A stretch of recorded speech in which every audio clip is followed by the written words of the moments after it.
산을 한번 올라가 보시면 또 들에 나가 보시면 죄송합니다. 여기는 들이 없지요.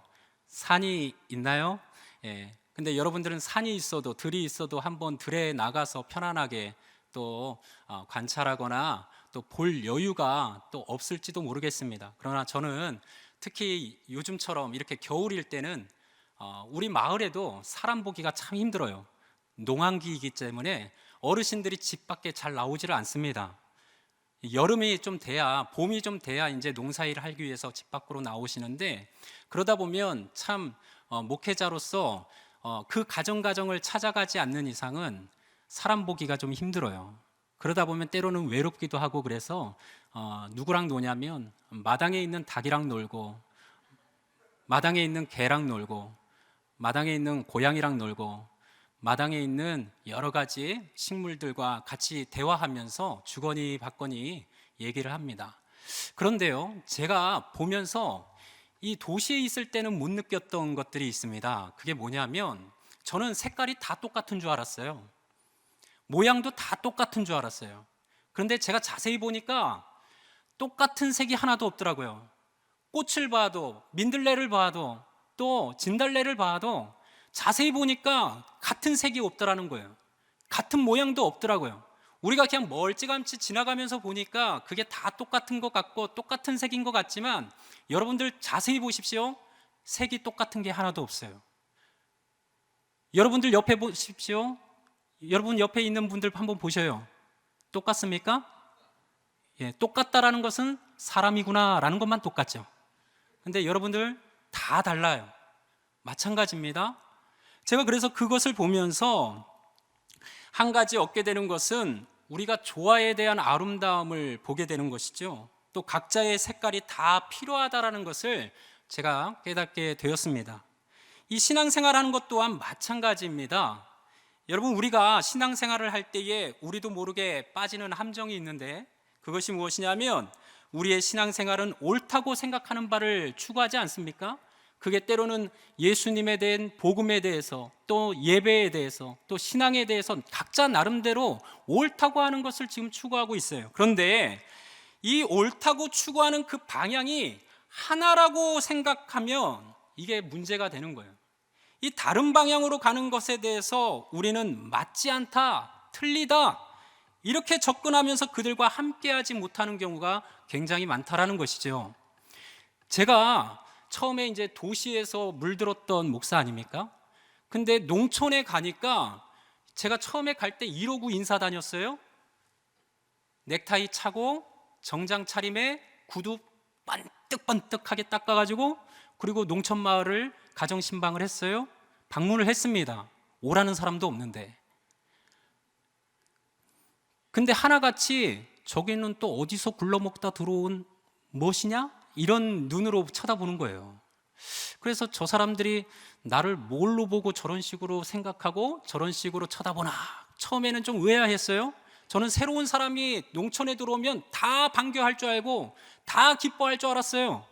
근데 막상 가보니까 첫날부터 대판갈이 싸우는 거예요. 인사하러 갔는데 첫날부터 자기들끼리 막 싸우는 거예요. 그 모습을 보면서 너무나도 놀랐어요. 야, 이 사람들은 뭐 새로운 사람 안중에도 없구나, 뭐 이런 생각이 들었어요. 자, 그런데 우리가 신앙생활 할 때도 마찬가지죠. 처음에는 제가 그 농촌 사회의 어떤 단면을 봤을 때 전혀 이해되지 않았어요. 안 그래도 먹고 살기 힘든 동네인 것 같고, 안 그래도 어떻게 보면 폐쇄적인 공간 안에서 함께 협력하지 않으면 하루도 못 살아낼 것 같은 그런 마을인데, 왜 얼굴만 보면 저렇게 싸우고 얼굴 붉힐까? 참 희한하다, 이해하지 못했어요. 그런데요, 제가 그 모임에서 나가고 이제 교회 앞 마당을 거닐고 있는데, 그 싸움이 마치고 나서 돌아오신 분들이 저한테 다 찾아오시는 거예요. 그러면서 뭐라고 하시냐면, 목사님, 초면에 너무 죄송했습니다. 이게 처음부터 보이지 말아야 될 모습을 보인 것 같습니다. 그러면서 다시는 이제 안 싸우기로 했습니다. 그러면서 저한테 인사를 하는 거예요. 아, 그래요? 아, 감사하네요. 그러면서 제가 한편으로는 뭔 생각을 했냐면, 이제 나도 농촌 사람이지, 이제 싸우는 것도 좀 내가 익숙해질 필요가 있겠구나. 그리고 또 저런 사람들도 있구나.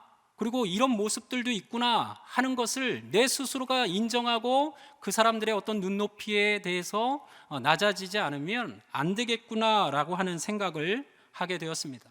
그래서 저는 그날부터 넥타이 풀었습니다. 오늘 제가 오랜만에 어떻게 보면 여기 친정집 와서 넥타이를 찼습니다. 그리고 이렇게 좋은 양복도 입었습니다. 좋은 구두도 입었어요. 저 평상시의 모습은 지나가도 목사님인지 아닌지 모를 정도로 그렇게 입고 다녀요. 그게 왜 그러냐면 그곳에서는 구두가 필요 없더라고요. 조금만 걸어도 진흙이고요, 흙이 묻고요, 먼지가 쌓이고요. 세차를 해도 하루아침에 다 세차를 해도 그 오후 되면 또 흙먼지로 덮이는 곳이 그곳이에요. 그만큼 제가 생각했을 때의 어떤 농촌의 생활과 그리고 또 그곳의 환경은 너무나도 달랐다라는 것이죠. 그래서 우리가 그 맡은 다양함 속에서 하나님은 그 하나님의 큰 그림을 그려 나가신다라는 생각을 하게 되었습니다. 우리도 마찬가지 아닙니까? 신앙 생활을 할 때에 성경을 볼 때 우리는 우리 자신에게 그 성경 말씀을 맞출 때가 있지요. 그러나 더 나아가서 그 성경 말씀을 읽다 보면 한 사람에 대한 얘기일 수도 있지만 여러 사람의 어떤 다양한 삶의 모습들이 그 속에서 보여진다라는 사실이죠. 그런데 우리는 늘 성경을 볼 때도 그렇고 신앙생활을 할 때도 그렇고 늘 단편적이고 기획적인 획일화된 그런 신앙관만 우리가 고집할 때가 있다라는 것입니다. 내가 하는 것이 옳고 내가 그동안 해왔던 신앙생활이 옳고 다른 사람이 하는 신앙생활은 틀리고 그것은 잘못됐다 이렇게 생각하면 안 된다라는 것입니다. 그래서 오늘 함께 읽은 이 본문을 통해서 사도 바울의 삶은 어떠했는지, 또 하나님은 이 사도 바울을 어떻게 사용하셨고 또 사도 바울은 왜 그렇게 살고자 했는지 우리가 신앙생활의 어떤 한 단면만 볼 것이 아니라 복합적인 면도 우리가 한번 돌아볼 필요가 있겠다라는 것입니다. 이제 본문 앞부분에서 이미 이 바울은요 다 다루었어요. 어떤 것을 다뤘냐면 자기는 사도로서 교회에 또 예수 믿는 사람에게 요구할 수 있는 그런 여러 가지 권리가 있지만 행여나 복음이 전하는 그 일에 장애가 될까 싶어서, 또 아니면 믿음 약한 성도들에게 거침돌이 될까 싶어서 자기 권리를 다 쓰지 아니하고 포기했다라고 오늘 성경 말씀은 얘기하고 있습니다. 여러분 대단하지 않습니까? 자기가 주장할 수 있는데 그것을 주장하지 않는다라는 것, 그것은 대단한 사람입니다. 여러분 내가 받을 자격이 있는데 그 받을 수 있는 것을 받지 아니하려고 하는 사람은 굉장히 힘이 있는 사람이죠. 그러다 보면 우리가 빠지기 쉬운 것이 있어요. 그 함정이 있는데 그것이 무엇이냐면 자랑하기 쉽다라는 것입니다. 여러분 제가 교회에서 생활비를 받지 않습니다. 그렇다고 해서 우리가 그 생활비를 받지 않는 것에 대해서 자랑할 수도 있죠. 누구는 생활비 받아가면서 누구는 사례비 받아가면서 목회하고 있는데 나는 그것도 받지 않고 자비량으로 하고 있다. 뭐 이런 자랑을 한다라고 생각해 보십시오. 그것은 어떻게 보면 의미 없는 거라는 얘기예요. 그러므로 잘못하면 그런 행동을 할 때 빠지기 쉬운 시험이 바로 이 자랑한다라는 것이죠. 나는 이렇게 해서 내 권리를 다 쓰지 않았으니까, 내가 마땅히 누릴 특권을 누리지 아니하였으니까 이렇게 자랑할 법도 한데 오늘 이 사도 바울은 자랑하지 않았다라는 것입니다. 그래서 오늘 우리가 읽은 본문 16절의 말씀에 보면 바울이 이 자랑이라고 하는 말을 쓰고 있어요. 내가 복음을 전할지라도 자랑할 것이 없다 이렇게 말합니다. 한마디로 말하면 자랑할 거리가 없다라는 얘기예요. 여러분 제가 이런 큰 대형교회 안산제일교회에서 부목사로 하다가 시골에 정말 자립할 수 없는 그런 미자립 교회에 작은 교회로 갔을 때 많은 분들이 걱정을 하셨어요. 그런데요 그 걱정하는 반대편에 또 어떤 생각이 있냐면 대단하다, 존경스럽다 뭐 이런 어떤 분위기도 감지가 되어졌어요. 그럴 때 제가 생각했을 때 혹하면 저도 그게 넘어가는 거죠. 그래 나 대단해, 남들 안 가는 교회 가. 그렇게 힘든 교회로 가. 그러니까 나는 대단한 사람이야. 이렇게 할 수도 있어요. 그러나 그것은 하나님 앞에서 아무런 부질없는 일이다라는 것이죠. 이 바울의 고백 속에 참 중요한 교훈이 있습니다. 바울은 선교사로서 또 사도로서 마음속에 남이 모르는 부담감을 갖고 있었던 것 같아요. 여러분, 무슨 부담감일까요? 자기는 어떻게 보면 자원해서 복음을 위하여서 헌신한 사람이 아니라는 것입니다. 무슨 부담감이냐? 바로 이 군대 용어로 말하면 강제 차출당한 사람이에요. 그러니까 억지로, 어떻게 보면 부득불, 어쩔 수 없이 내가 하기 때문에 부담감이 있는 거예요. 왜? 그 부르신 분이 누구입니까? 바로 하나님께서 사도 바울에게 사명을 주셨기 때문에, 그 하나님께서 주신 그 사명 때문에 내가 어쩔 수 없이 하지만은, 그렇다고 해서 내가 그것을 자랑으로 여기지 않는다라는 거예요. 그런 면에서, 어떤 면에서는 자기가 좋아서 하는 일이 아니기 때문에, 끌려왔기 때문에 할 수 없이 할 수 있는 입장이라는 얘기예요. 할 수도 있지만, 물론 이 바울이 은혜를 체험한 다음에는 그런 억지로 하는 심정은 다 사라졌겠지요. 그러나 그에게 은근한 부담이 있었다라는 거예요. 세상의 임금이 자신을 불러서 일을 시켰다고 한다면 오히려 좀 부담이 좀 덜했을 텐데, 정말 나에게 일을 맡기신 분이 무엇이에요? 하늘과 땅의 권세를 가진 그 하나님의 아들 예수님께서 자신을 택하시고 부르셔서 그 사명을 주셨기 때문에, 여러분, 자신이 아무리 최선을 다한다고 할지라도, 내가 어떠한 업적을 남긴다 할지라도 그것이 하나님 앞에서 결코 자랑이 될 수 없다라는 것이죠. 그것이 사람뿐만이겠습니까? 그것이 하나님뿐만이겠어요? 어디 가서도 자랑할 것이 못 된다라는 것입니다. 내가 이 정도 해서 주님의 마음에 만족을 드릴 수 있을까? 내가 이 정도 하면 주님이 기뻐하실 수 있을까? 그 완전하신 주님, 그 크신 주님을 볼 때에 내가 하는 이것이 과연 주님의 마음에 들까? 이런 생각을 하면 이건 마음의 부담감을 안 가질래야 안 가질 수가 없는 것이죠. 저도 마찬가지입니다. 저도 교회가 크고 작고의 문제가 아니라 그 일을 맡겨주신 분이 하나님이시기 때문에, 어떻게 보면 저 나름대로 늘 그래요. 농촌교회 목회하시는 분들이 저에게 늘 해주시는 말씀이 있어요. 농촌교회는 편하려면 한없이 편할 수 있는 데가 농촌교회다. 그러나 할 일을 찾으면 도시교회보다 더 할 일이 많은 게 또한 농촌교회다. 이런 말씀을 하셔요. 그 말씀이 무슨 말씀이에요?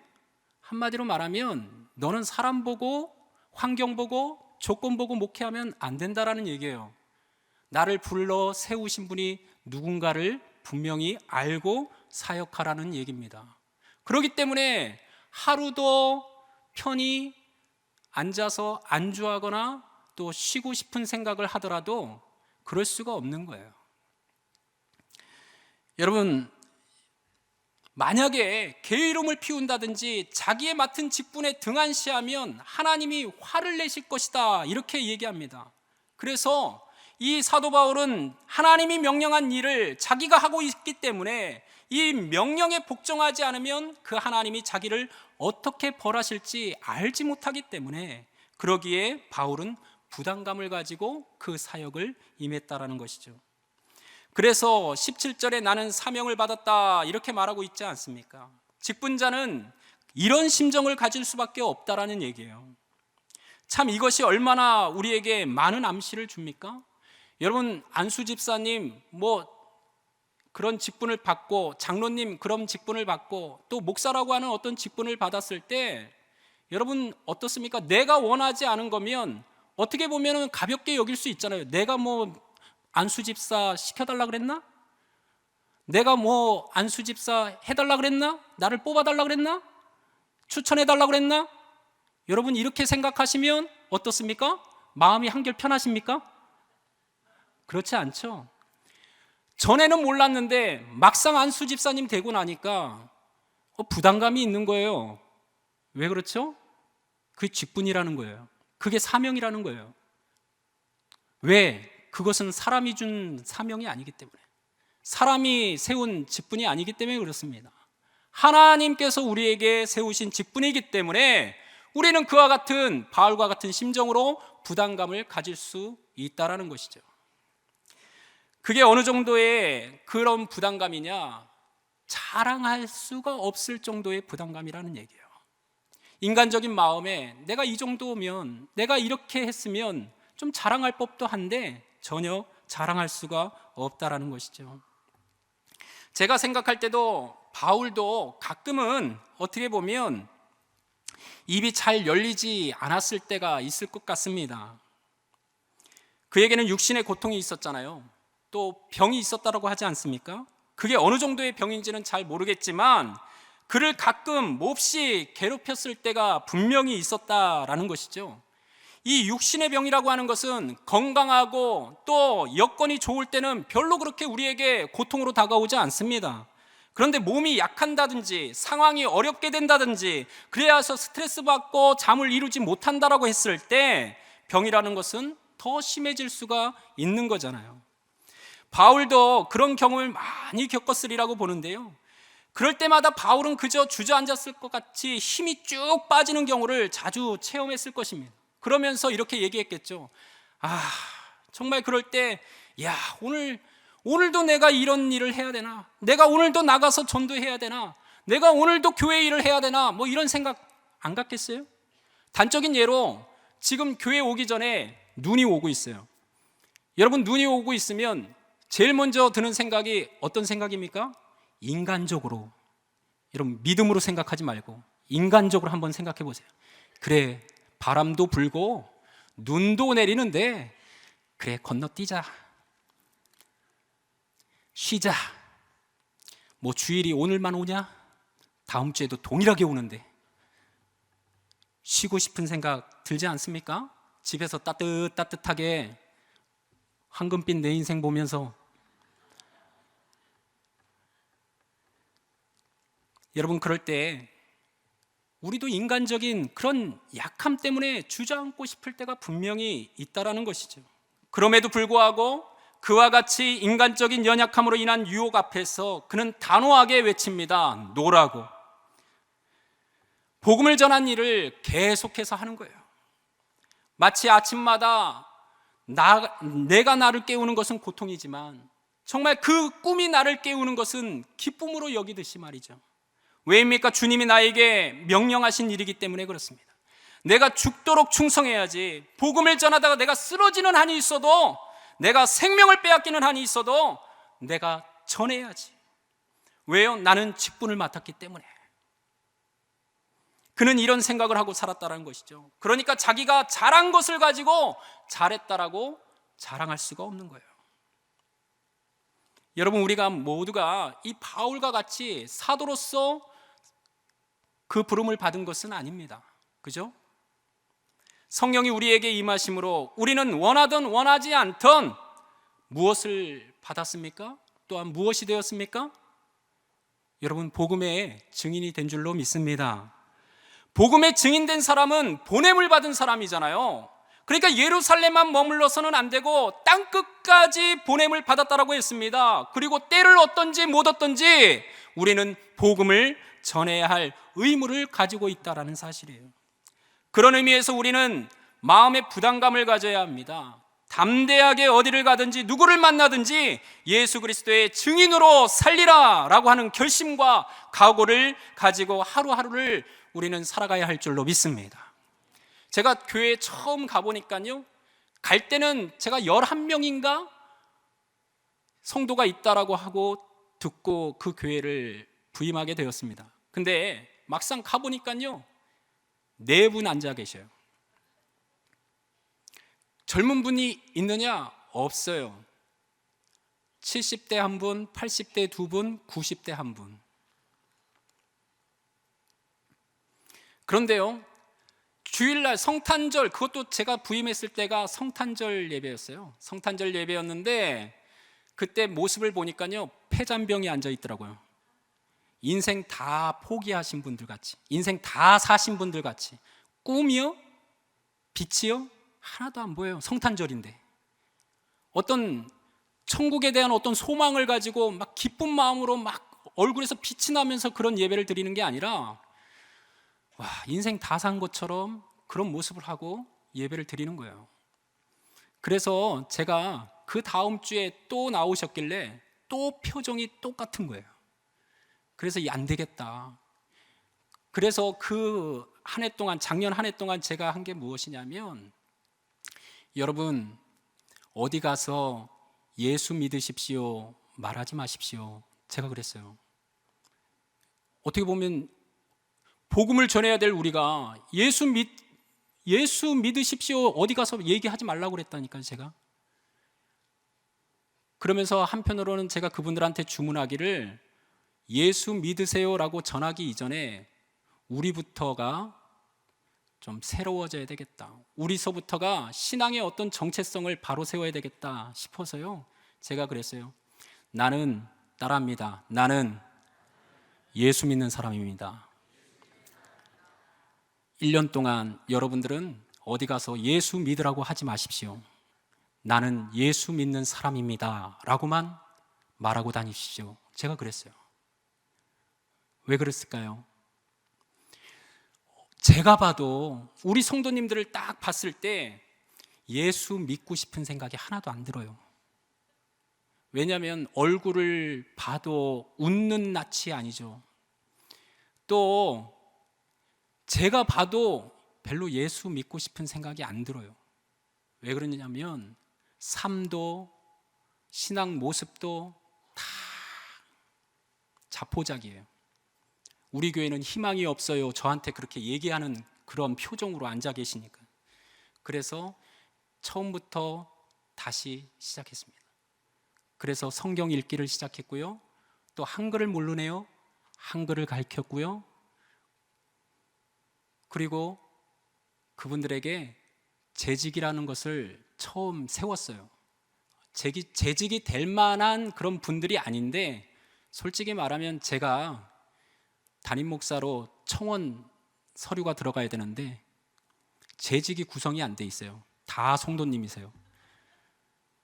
그래서 제가 제일 가장 오래 다니신 분들, 그리고 지금까지 남아있는 성도님들 그 네 분에게 전원 집사 직분을 드렸어요.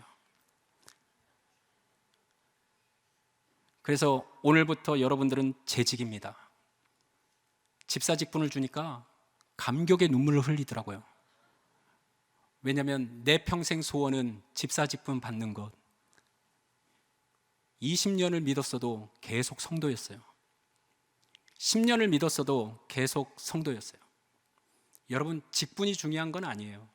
그런데요, 여러분, 직분이라고 하는 것은 다른 말로 말하면 사명을 받았다는 얘기예요. 여러분들은 이제 사명감을 가지고 살아가십시오. 그래서 재직 훈련을 제가 오후에 했어요. 그래서 재직이란 이런 겁니다. 집사는 이런 겁니다. 권사님은 이런 겁니다.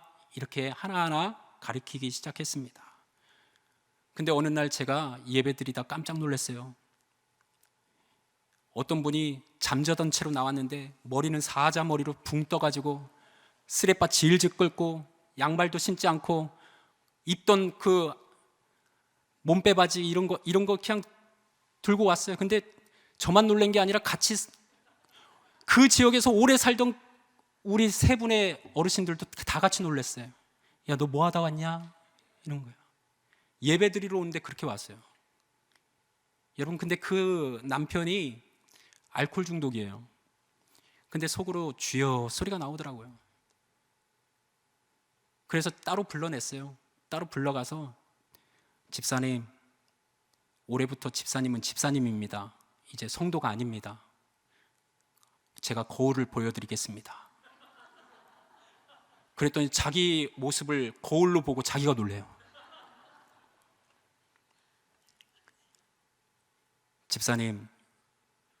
집사님이 집사님 모습을 보고 놀래는데 남편은 보고 싶겠습니까?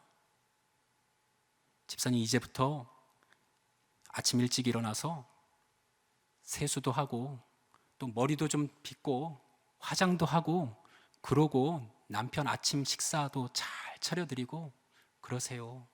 근데 제가 그걸 알아요. 그분이 왜 그럴 수밖에 없는지. 그분은 고아로 태어났습니다. 평생을 고아로 자랐어요. 그래서 어떻게 보면 우여곡절 끝에 이 마을에 들어와서 이제 한 남편을 만나서 살아가게 되는데 음식도 만들 줄 몰라요. 뭐 할 줄 아는 게 아무것도 없어요. 그냥 고아로 남의 집에 가가지고 얹혀 살다가 그렇게 해서 시집 온 분이에요. 그러니 누가 옆에서 이거는 잘못됐다, 이거는 이렇게 해야 된다 이렇게 알려준 사람이 없어요. 그냥 자기가 기준인 거예요. 자기가 편하면 그게 편한 것이고 자기가 불편하면 자기가 불편한 것이에요. 다른 사람들을 말하자면 배려하는 그런 모습들이 없는 거죠. 그러다 보니까 그런 것까지도 하나하나 다 설명해드리고 또 가르쳐드리고 그렇게 했다라는 것이죠. 여러분, 그만큼 여러분, 우리가 이렇게 사도 바울과 같이 사도로 부름을 받지는 않았지만 우리는 복음의 증언자로서 이렇게 살아가야 하는 귀하고 복된 사명을 여기 안수 집사님들 뿐만이 아니라 여기 계신 분들도 다 동일하게 그 복음의 증거자로 살아야 하는 귀한 사명을 하나님께로부터 받은 줄로 믿습니다. 그래서 이런 의미에서 우리는 어떻게 보면 부담감을 가져야 된다는 것이죠. 그래서 어디를 가든지 누구를 만나든지 예수 그리스도의 증인으로 살기 위해서 내 자신을 돌아보고 내가 하나님 앞에 서 있음을 늘 기억하면서 이것이 하나님의 백성의 모습이요 그리고 예수 그리스도의 부르심을 받은 직분자의 참된 모습이다. 그것이 무엇이냐? 바로 내 권리를 포기하고 자랑할 것이 없는 그런 하나님 앞에 사명자로 새롭게 사용되어지는 것이 그것이 바로 우리의 본분인 줄로 믿습니다. 여러분, 그 다음에는요, 이 바울은 이렇게 자신의 입장을 얘기한 다음에 또 다른 차원의 말을 하고 있습니다. 자기 특권을 포기하는 것에서 머물지 않고 더 나아가서 할 수만 있다면 많은 사람을 구원하기 위해서 모든 사람에게 종이 되었다는 말을 하고 있습니다. 19절 말씀에 내가 모든 사람에게 자유로우나 스스로 모든 사람에게 종이 되었다 이렇게 말하고 있지요. 그 목적이 무엇입니까? 성경에 보니까요. 그 이유가 무엇이에요? 할 수만 있다면 더 많은 사람들을 전도해서 구원을 얻도록 하기 위함이다. 이렇게 사도 바울은 고백하고 있죠. 바울은 사람들에게 빚진 것이 있을까요? 없을까요? 없어요. 여러분들은 빚진 것 있습니까? 사람들에게 굽실거릴 이유가 있습니까? 없지요. 저도 그 마을에 가서 그 지역에 가서 굳이 그 사람들한테 굽실거릴 일도 없고 그 사람들에게 빚진 것도 없어요. 남 앞에 가서 창피하게 복음 전하면서다가 그 인간적인 어떤 그런 모욕감과 어떤 핍박을 받을 이유가 하등이 하나도 없다라는 얘기예요. 그럼에도 불구하고 그는 스스로 사람들 앞에서 낮아졌다라고 얘기합니다. 마치 종이 주인을 섬기는 것처럼 자기 자신을 낮추었다라고 얘기해요. 자기 자신을 비웠다라고 얘기합니다. 철저히 비우고 모든 사람을 섬기는 종처럼 살았다라고 이렇게 얘기합니다. 목적은 단 하나예요. 그게 무엇입니까? 그 사람을 구원하기 위해서. 그 사실을 설명하는 말씀이 오늘 본문 20절에서 22절 말씀에 쭉 열거하고 있습니다. 사도 바울이 유대인을 만납니다. 여러분, 유대인은 율법 아래에 있는 사람 아닙니까? 이 율법 아래에 있는 사람이라고 하는 것은 무슨 뜻이에요? 그 율법을 꼭 지켜야 한다라고 하는 그 의무감에서 살아가는 사람을 의미해요. 여러분, 사도 바울도 유대인 중에 유대인입니다. 그러니 얼마든지 그 율법적으로 그들을 할 수 있어요. 그럼에도 불구하고 뭐예요? 그들 앞에서 자신의 체면이고 자존심이고 뭐고 자신의 권리를 다 포기하면서까지 그 자리까지 내려가서 자신을 주의 종으로 그들의 주인이 종을 섬기듯이 그렇게까지 내려가야 하는 그런 여러분들의 그런 상황을 어떻게 보면 경험했다라는 것이죠. 이방인을 만나서 복음을 전할 때도 마찬가지입니다. 그들은 복음이 없는 사람이잖아요. 그죠? 하나님의 율법에 대해서 전혀 알지 못하는 사람들이에요. 제가 당황스러운 게 그러더라고요. 그 단양에 가가지고 나는 성경에 대해서 좀 아는데, 나는 하나님에 대해서 좀 아는데 이분들은 하나님에 대해서 전혀 몰라요. 들은 적도 없어요. 아직도 성황당이 있고 1년에 한 번이면 거기서 제사를 드리는 분들이에요. 그런 분들 앞에서 예수님이 어떻고 성경이 어떻고 아무리 얘기해도 안 먹혀요. 열심히 1시간 동안 붙잡고 얘기했어요. 전도했어요. 근데 끝에 가서 안녕히 가세요 하면서 하는 말이 뭔지 알아요?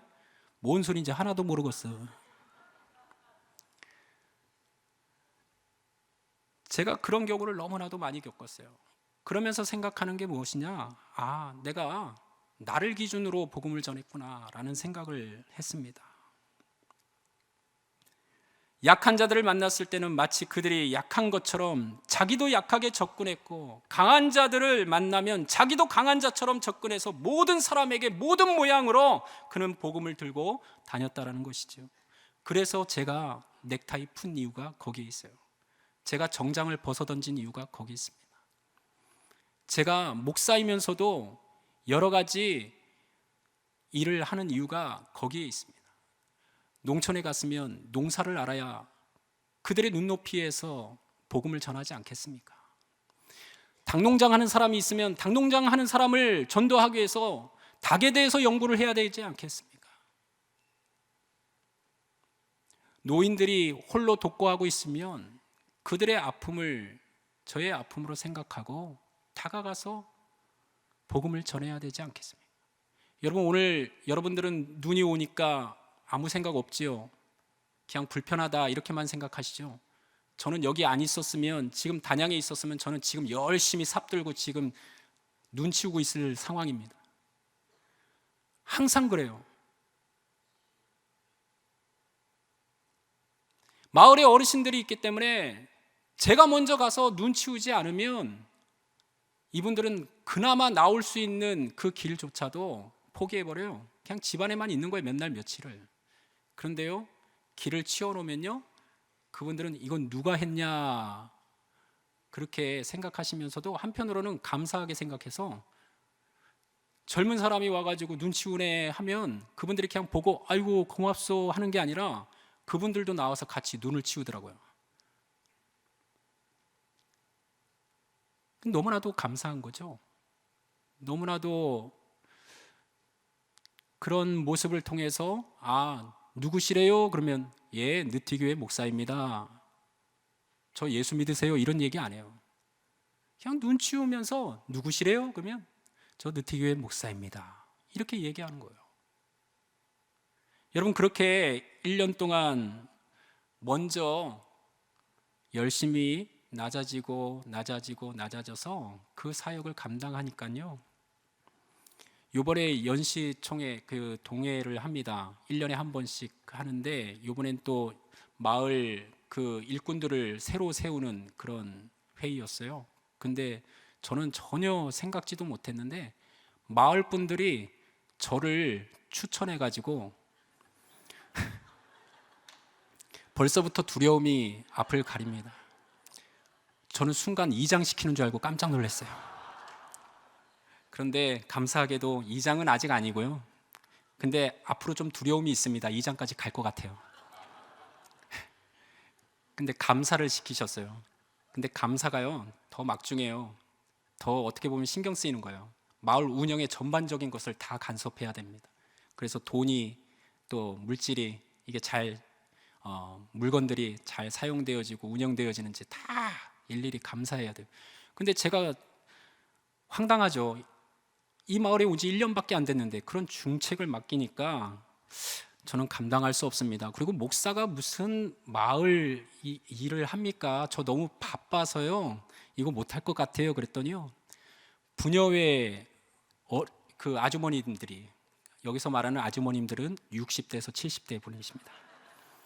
막 눈이 초롱초롱해가지고 맡아주셔야만 합니다. 막 이런 간절함.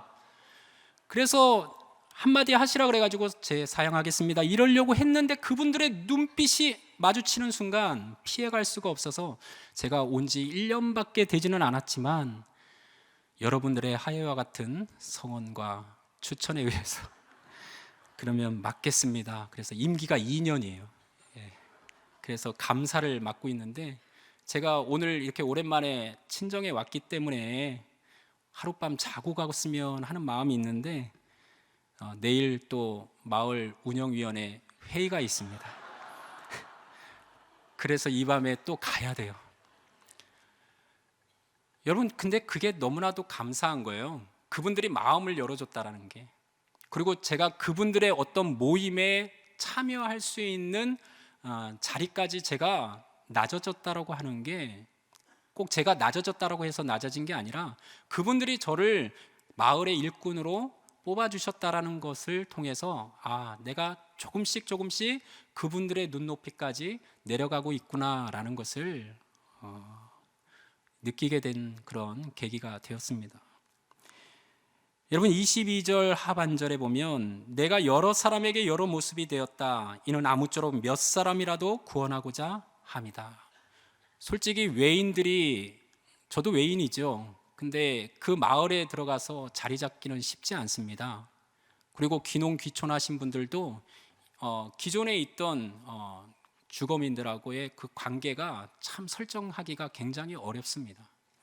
그런데 저는 1년 만에 어떤 그 마을의 일원으로서 자리를 잡게 된 이유는 하나님의 은혜이자 또 하나님께서 말씀을 통하여서 그 사람들에게 나아가기 위해서는 다른 방법이 아니라 겸손함으로 낮아지는 수밖에 없다라는 그런 결론을 맺게 되는 것이죠. 그래서 여기서 보면 22절 하반절에 보면 내가 여러 사람에게 여러 모습이 되었다. 이는 아무쪼록 몇 사람이라도 구원하고자 합니다. 이렇게 얘기하는 것에서 이 아무쪼록이라고 하는 그 번역이 참 의미 있는 번역입니다. 그게 무엇이냐면 바로 모든 가능한 수단과 방법을 동원해서라는 뜻입니다.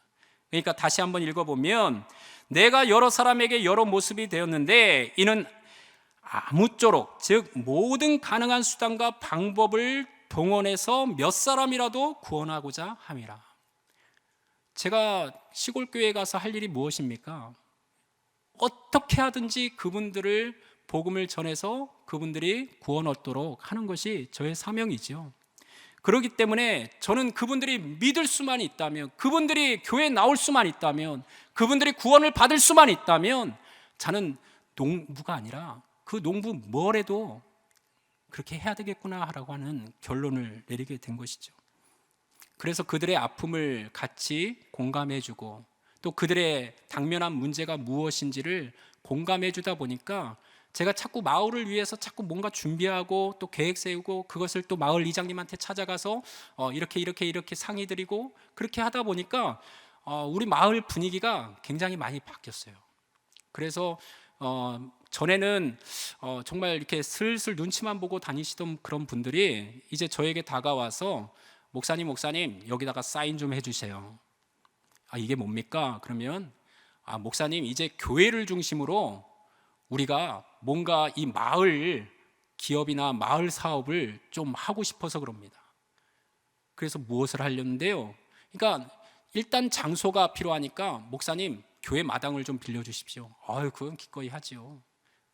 그렇게 해서 이렇게 자꾸 마을의 중심이, 전에는 마을 회관이었는데 이제 저희 마을의 모든 현안이나 문제나 모든 그런 일들을 진행할 때에 그분들이 얘기하는 거예요. 제가 가가지고 우리 교회에서 좀 해주세요. 교회 문 활짝 열렸습니다. 아무 때나 와서 사용하세요.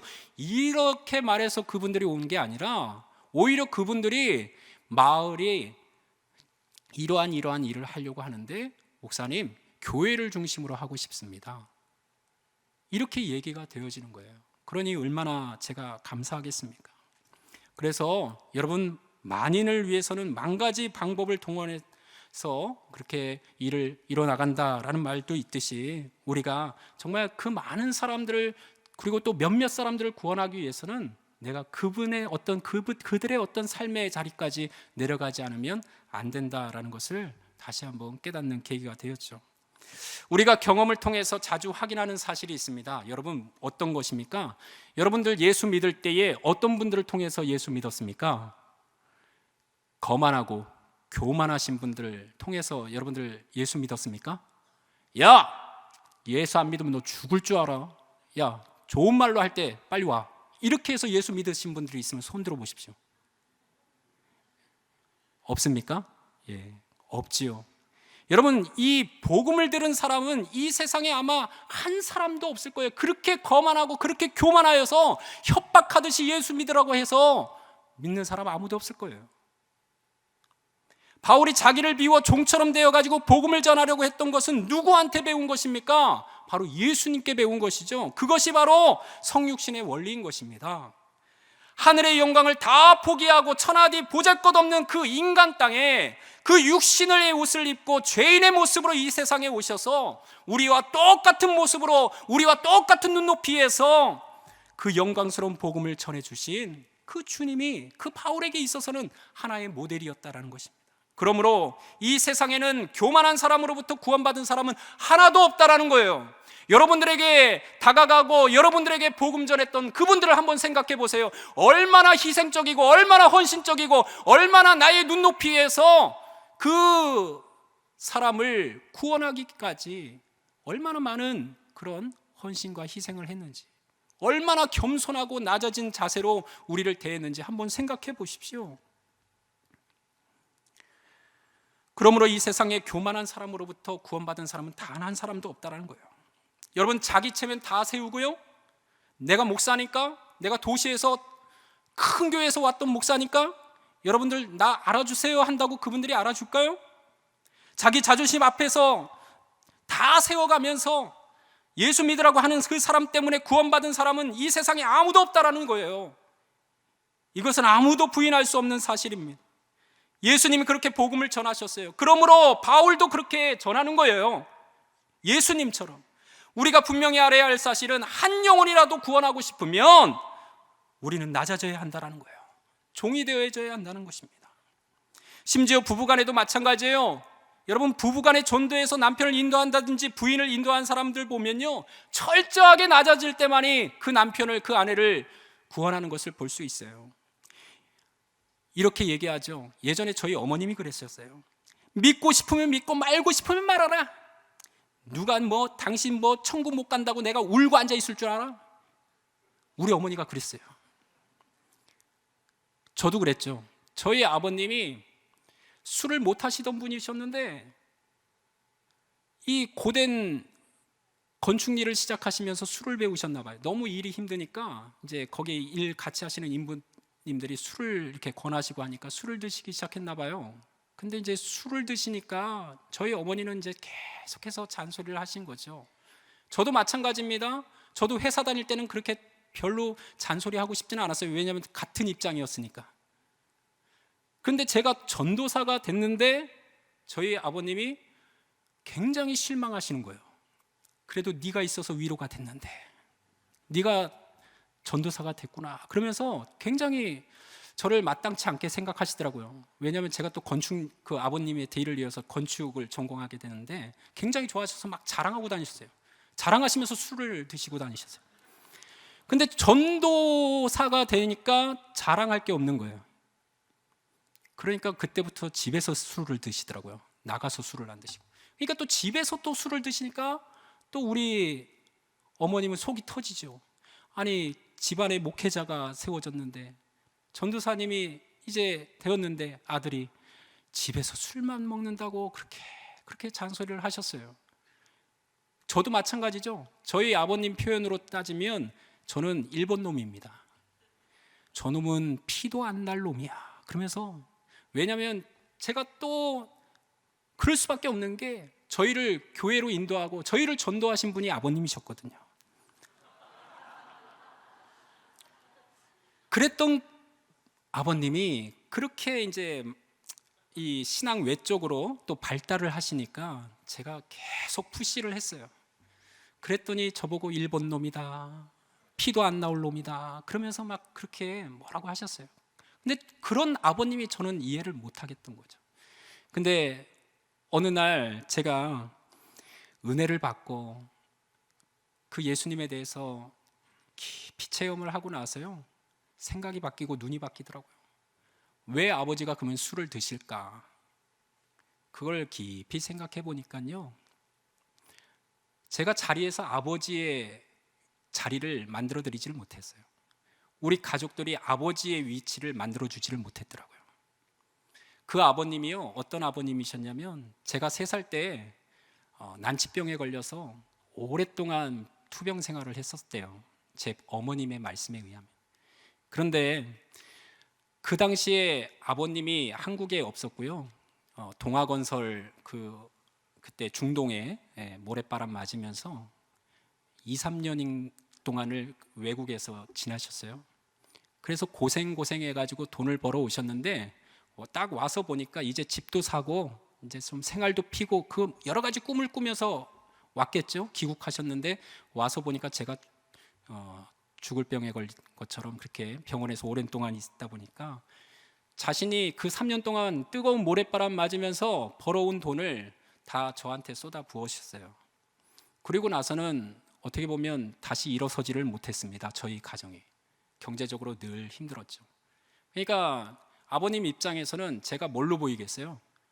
돈꾸러기로 보이는 거예요. 하등에 자기 자신에 대해서 자기가 그렇게 고생해가지고 온 거를 그냥 자식을 위해서 다 쏟아부은 거에 대해서 아버님은 말씀은 안 하셔요.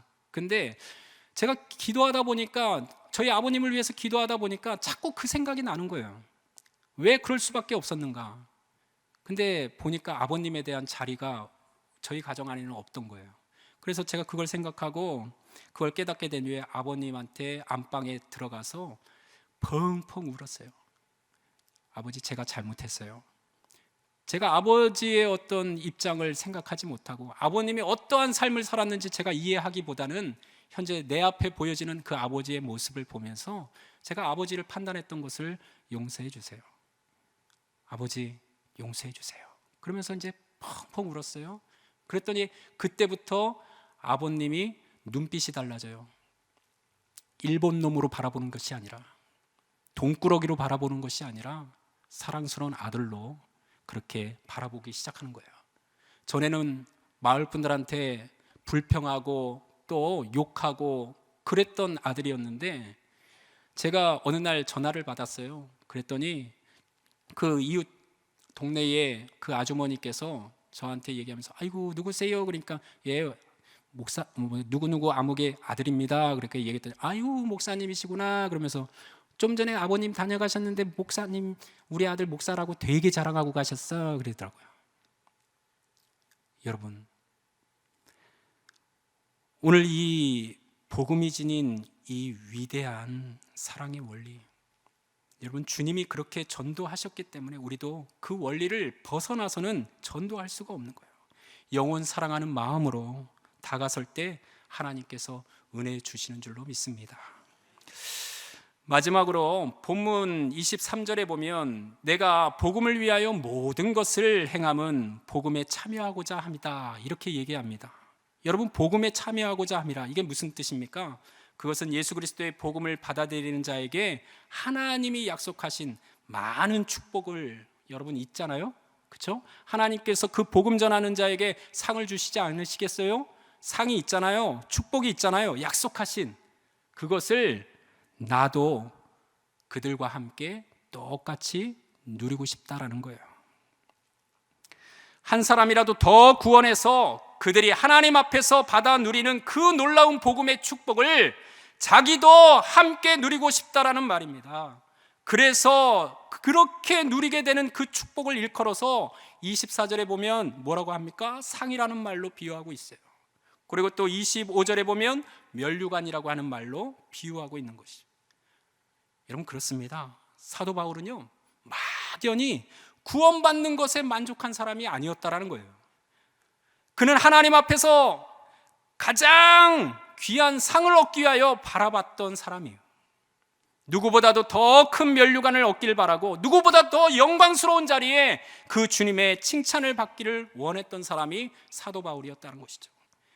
여러분, 저나 여러분들이나 솔직히 고반고반 하잖아요. 그죠? 비슷하잖아요. 우리가 신앙생활하면서 여러분 이런 생각을 한번 가져보셨습니까? 구원만 받았으면 참 좋겠다. 보통 우리는 그렇게 생각하잖아요. 아닙니까? 저만 그렇습니까? 저에게도 그런 비슷한 생각이 있습니다. 구원만 받아도 상팔자지. 안 그렇습니까? 천국에 들어가면 천국문 수위만 해도 여러분 행복한 사람 아니에요? 그곳은 눈물도 없고 아픔도 없고 고통도 없고, 그곳에는 희락만 있고 의만 있고 평안만 있고 항상 찬송이 흘러넘치는 그곳인데, 그곳에서 수위만 해도, 그곳에서 경비원만 해도, 문지기만 돼도 황홀한 거 아니에요? 그렇잖아요. 거기에 갈 수만 있다면 말이죠. 우리의 소원 아닙니까? 우리는 지금 내가 구원을 받느냐 받지 못하느냐 그것 가지고도 지금 고민하는 분들 많잖아요. 그런데요, 사도 바울은 구원 받고 안 받고의 문제가 아니에요. 이미 구원 받는 것은 따놓은 당상이고, 이제 구원 받는 것에서 머무르는 것이 아니라 내가 그 하나님의 나라 천국에 가서 내가 누구보다도 그 하나님 앞에 칭찬받고 상을 받아야 되겠다, 상을 바라보면서 나가는 거예요. 그러니까 바울은 그런 차원의 생각을 하지 않았다라는 것입니다. 하나님의 그 나라에서 하늘의 별과 같이 또 빛나는 그런 존재가 되기를 원했다라는 거예요. 할렐루야. 여러분들도 그 하나님의 나라에서 별과 같이 빛나는 존재가 되기를 원하십니까? 그러면 내가 구원 받았을까? 안 받았을까? 이거 갖고 시간 흘려보낼 그런 여지가 없는 거예요. 여러분, 우리는 구원받은 줄로 믿습니다. 그렇다면 우리는 이제 상급을 향하여서 바라보고 그 하나님의 나라를 바라보고 소망을 가지고 살아가야 할 줄로 믿습니다. 그러므로 성도 여러분, 하나님 나라의 상급을 바라보고 썩지 아니할 면류관을 얻도록 남은 생을 주님을 위하여서, 주님의 복음을 위하여서 헌신적인 그런 삶을 살아내는 저와 여러분이 되어야 할 줄로 믿습니다. 그렇게 되기를 간절히 축원합니다. 기도하겠습니다. 자비로우신 하나님 아버지, 우리에게 주신 말씀을 신비에 새기게 하시니 감사합니다. 주님, 우리도 주님의 복음을 전하라고 명령받은 증인들입니다. 바울처럼 살게 하여 주옵소서. 바울처럼 한 영혼이라도 구원하라고 하는 간절함을 갖고 사람들을 만나게 하여 주옵소서. 그리하여 해서 우리 주변에 예수님을 모르고 죽음의 길을 걸어가고 있는 수많은 생명들을 주님 앞으로 인도할 수 있도록 축복하여 주시옵시고, 오늘 이 저녁에 총안수 집사의 헌신 예배를 드렸사오니 우리 모두가 바울과 같은 심정으로 많은 영혼을 구원하는 데 헌신하는 한 해가 되도록 은혜 베풀어 주시옵소서. 성도들의 마음에 복음을 향한 열정을 갖게 하여 주시고, 복음을 위하여 살겠다고 하는 굳은 결심과 결단이 있게 하시고, 성도들의 심령에 성령의 불길을 다시 한번 활활 타오르게 은혜를 베풀어 주시옵소서. 예수님의 이름으로 간절히 기도드리옵나이다. 아멘.